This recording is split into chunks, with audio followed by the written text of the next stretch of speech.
Hi there, I'm Jennifer Stewart. And I'm Catherine Clark, and we're so glad that you're joining us today for The Honest Talk. We're excited to be bringing you conversations with some of North America's most inspiring women, and we are thrilled to be partnering with RBC as we do so. This podcast is about leaving behind the talking points and diving into the real, authentic, and unique personal stories of our guests. Stories which we hope might influence or inspire your own journeys. So let's get right to it.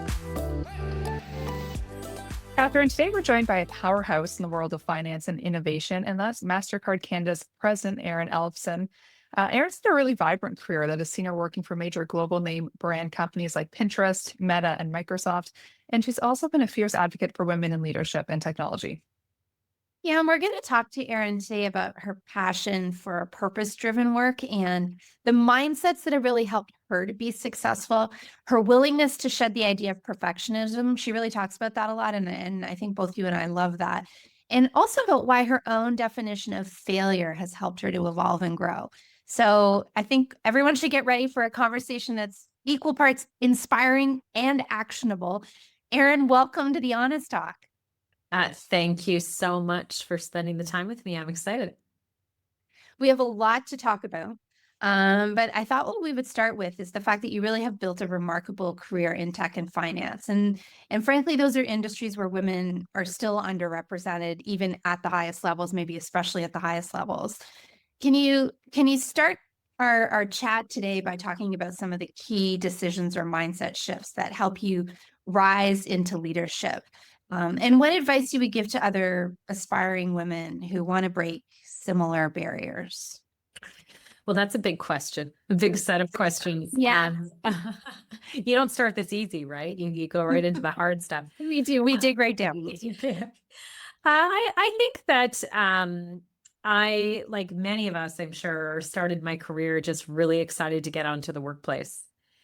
And I learned early on that if you had a lot of excitement and passion for something, that was the condition number one.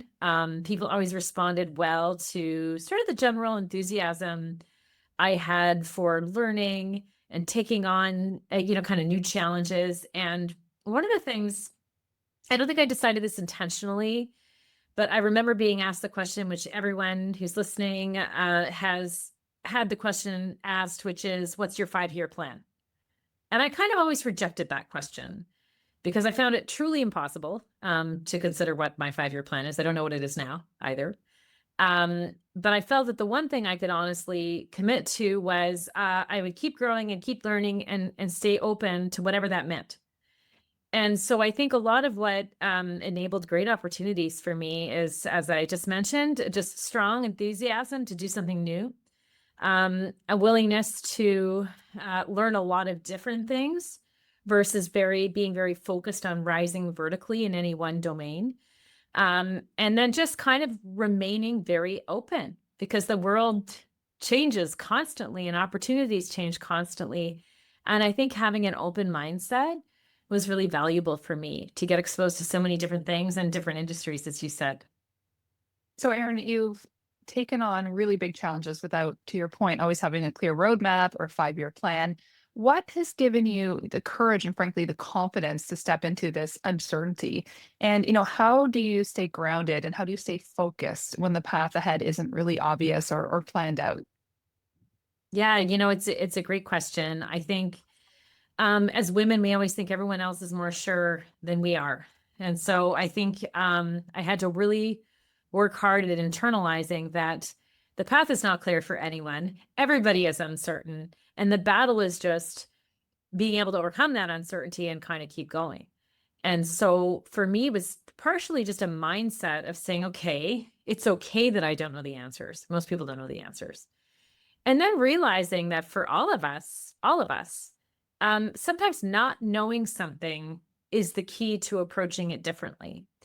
And I think every time I tried to take on maybe a different discipline or a different type of challenge, not knowing it, not knowing everything, not knowing what the solution was actually what helped me be really creative. And so I started to learn and believe, even though it's just as intimidating every single time. But I started to learn and believe that sometimes not knowing the path is actually the best way to get there, because you don't feel very limited by a very specific way of doing something. So, Erin, if I pick up on that, then are you honest with others when you don't know how to, um, walk the path yet? Do you say to those around you like, "Hey, this is a new adventure for all of us. Let's see what happens. Who's got great ideas?" Or do you keep it to yourself because you're worried that people will judge you? That's a really good question, because I think it's easy to sit here with a certain amount of life experience and say, yeah, you know what, I'm very honest, which I am. But I think the journey of being really candid with people about where I felt lack of clarity, insecurity, or vulnerability is a process. And so, I look at sort of the role I'm even at today, or the place I'm at today, where it's very visible that I'm doing something in an industry I haven't exactly been in before, taking on a really big challenge. I feel it's really critical as a leader, to be clear with people that I don't have the answers, and that I am in a process of experimentation, and that not all of those experiments will lead to outcomes that are always perfect, but also just acknowledging that no matter where you sit in an organization, that's still scary. And so I'm a lot more open about sharing when I feel nervous, or I feel, oh my gosh, I have days where I feel I've got this and days I don't have this, because I think it gives people permission to do the same. And it gives me permission very openly to fail, to not always get it right every single time, because people are very clear that I'm going through a process of experimentation and learning. It gives me license to do that. Okay, I love that you use the word failure because, as you know, Aaron, so often we're taught to fear the word failure and just failure itself. But your journey, it seems you've embraced it as part of your growth. Over, the course of your career, how has your definition of failure evolved? And what, I'll call them failures, what missteps or failures have turned out to be, your biggest teachers? Yeah, I think when we sort of start our careers, perhaps the work that we're doing has more of a clear execution path. And so failure is a lot scarier because, you've got people, you don't have some reputation that you walk in with. People are just really judging your value based on the thing you did, both the good things and the hard things. And I think in a way that's the toughest time to experience failure. But what I learned is that, of course, it's a cliche, but every failure gets you much closer to success, because you sort of learn, well, I won't do it that way again. I won't say Mhm. it that way again. I won't make this sort of uncalculated investment again. And so I started to realize that every failure got me quicker to a path of understanding how to do something successfully. Now, if you fast forward to where I'm at today, and many leaders where the road ahead is always ambiguous, right? Everything gets less black and white. The expectations are less clear. Um, you have to just understand that there literally isn't a single answer. So failure is guaranteed, because it's not like there is a clear linear path to being successful.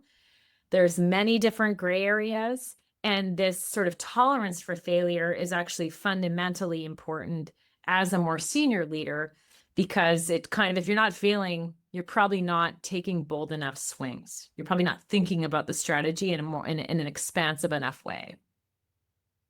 But it really takes courage to get to that place. And also, frankly, a sense of resilience.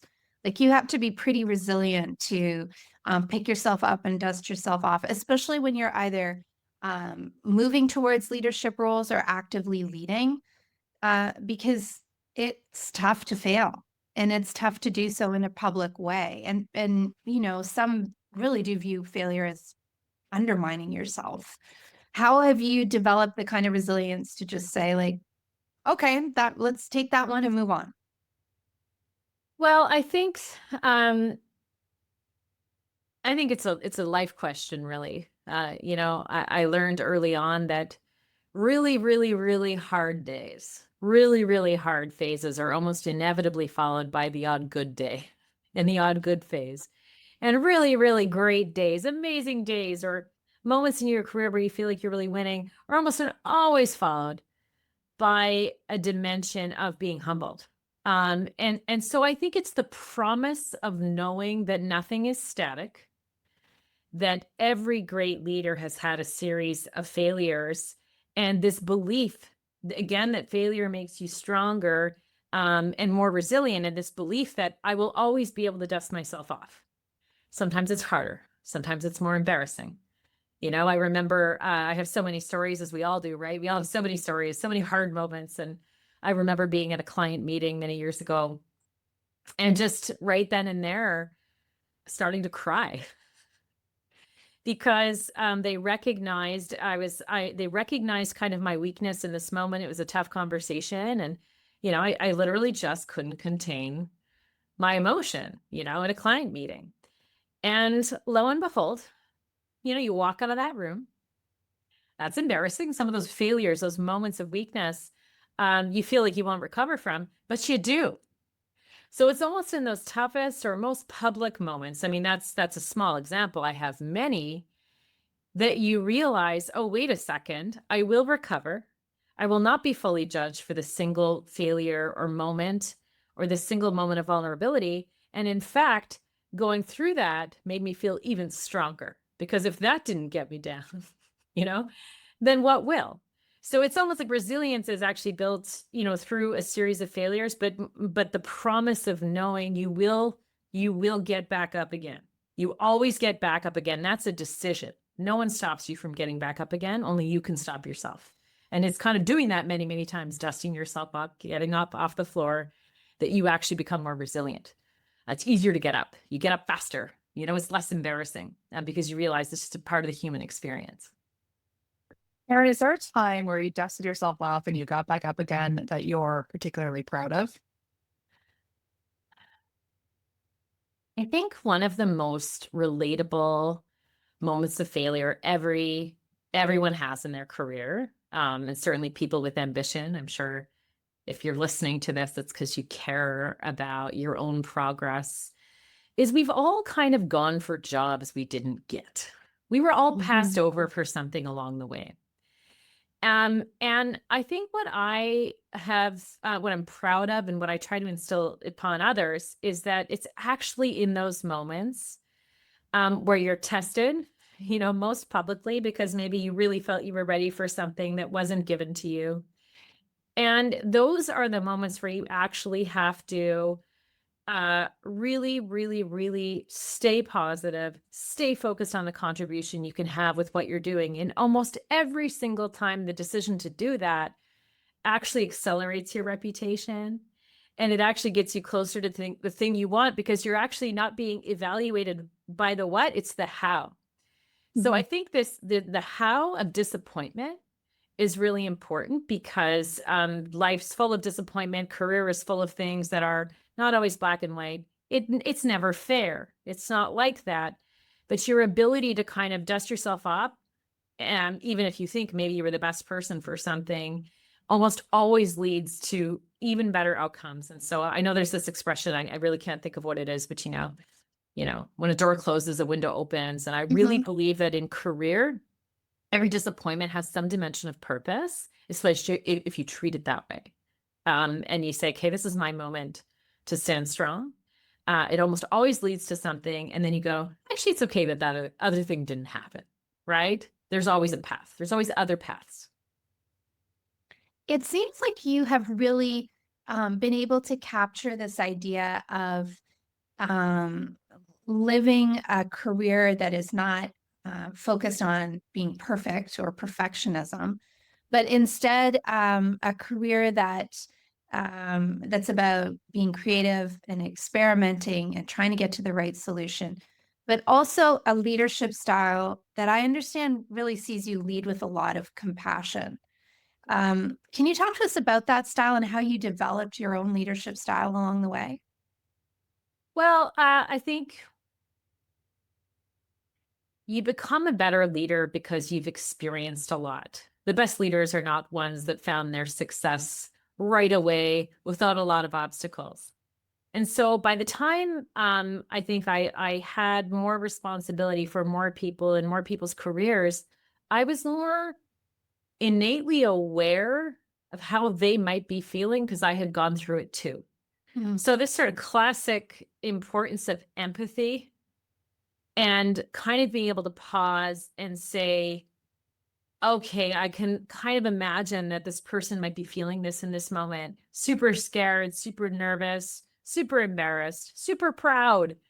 And I think just having had a breadth of experiences allowed me to kind of really get close to seeing people where they were. I know that at the end of the day, career is also just, it's hard work, but it's also luck. I work with a lot of amazing people.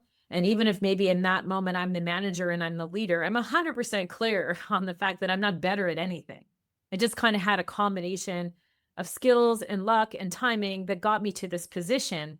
And seeing everybody as equals, everybody as feeling equals, is something I try to keep close to my heart every single day. And it's, you're even more challenged with that when you're new, as you're getting to know everybody for the first time. And everybody's a lot more anxious, me, them, everyone. And so just constantly trying to be empathetic is probably the most important thing for me.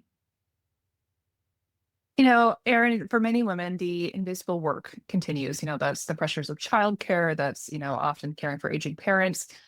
We've read, and you've certainly said here today, that you are a believer in self-compassion.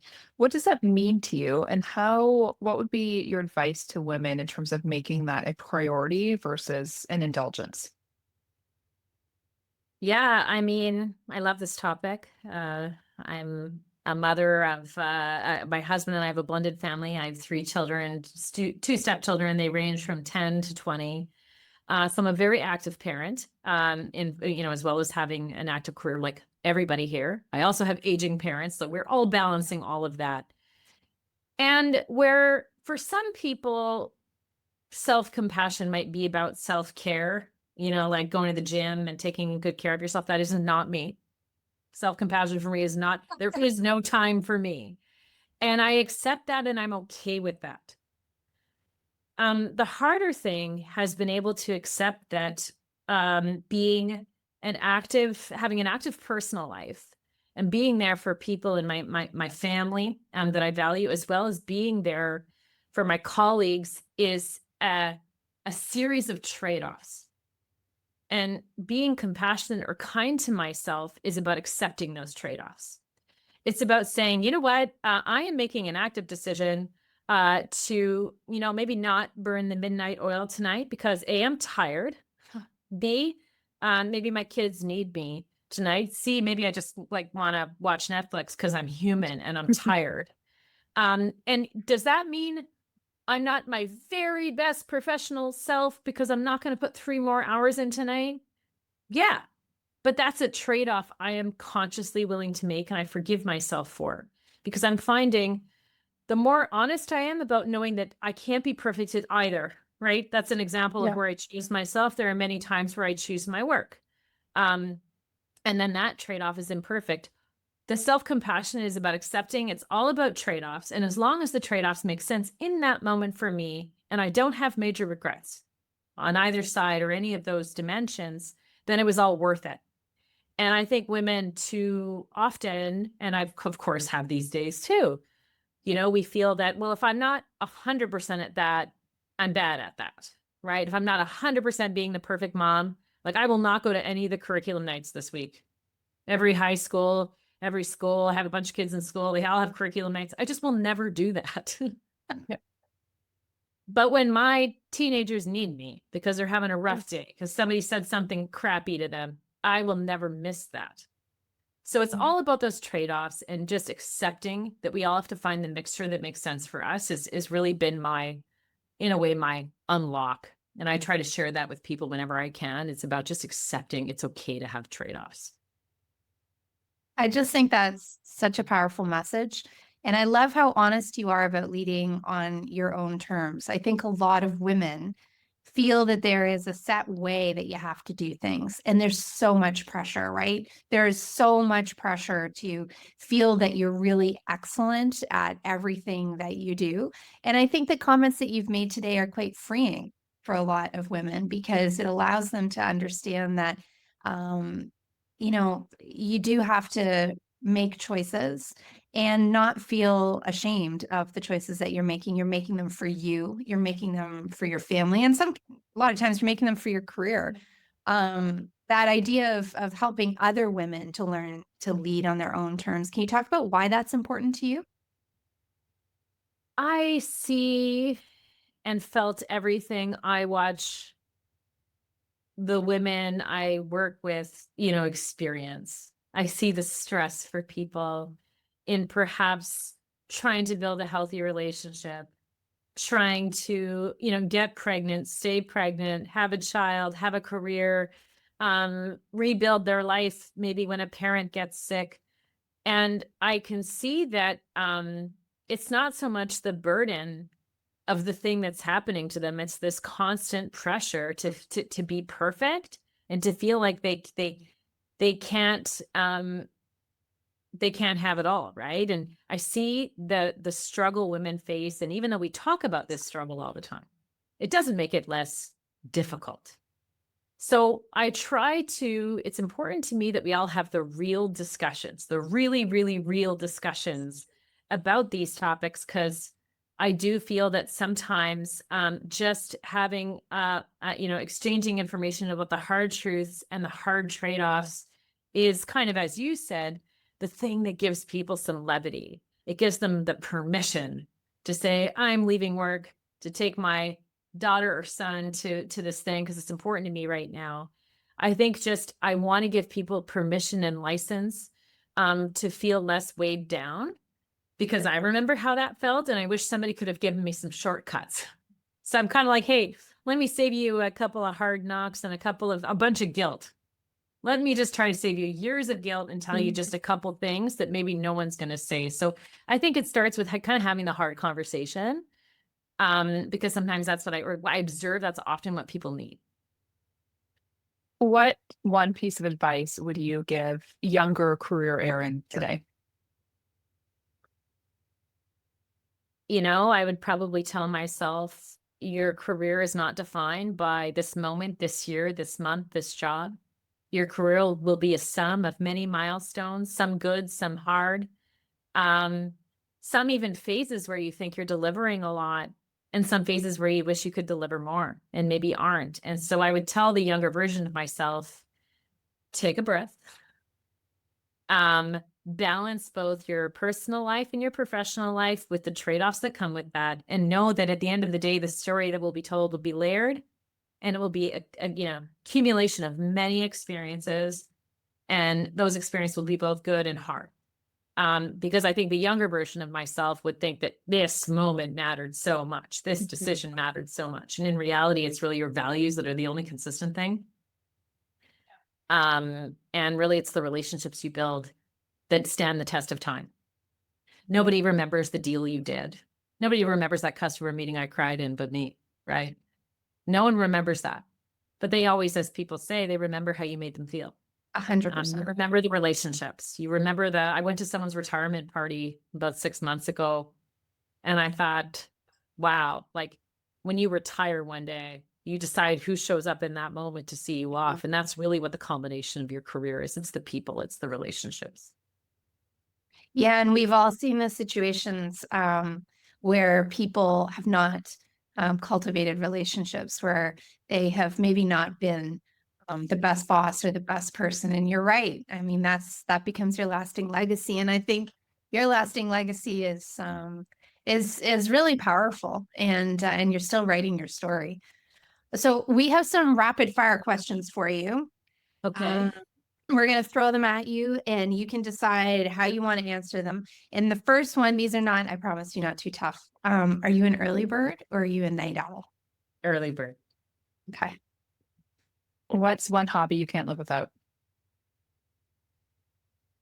Snack food, salty snacks. Is that a hobby? It's the only thing I have time for. Yes. Yes. Love that. Thank you. That's a hobby. We accept that here. Okay. Do you drink coffee or tea? Coffee. Oh, okay. So what's your coffee order? Oh, it's just like all coffee all the time, any coffee. I'm a coffee addict. So I Okay. have probably 6 or 7 a day. Sometimes it's black, sometimes it's not. It can be Oh my great God, you're coffee. completely in your coffee drinking. I have it's a problem. Like it's actually a problem. But yeah, I love it. I'm non-discriminatory too. I love all coffee. Yeah. Okay, we're gonna send you some dark roast coffee and some skinny pop, and we're good. Okay, a Yes. few words. That's what I ate for lunch. That's why it came to mind. My salty snacks. If you weren't in tech and finance, what career would you secretly love to try? I would actually love to be a chief people officer one day. Very cool. That's very interesting. I think it's probably, possible if you I wished. don't know. I don't have the background. I don't have the skills. But I guess the point is you could keep trying and learning new things, right? But I'd love to do something in people's face for sure. Yeah. Yeah. Okay. Final one is there an app on your phone that you can't live without? The Globe and Mail.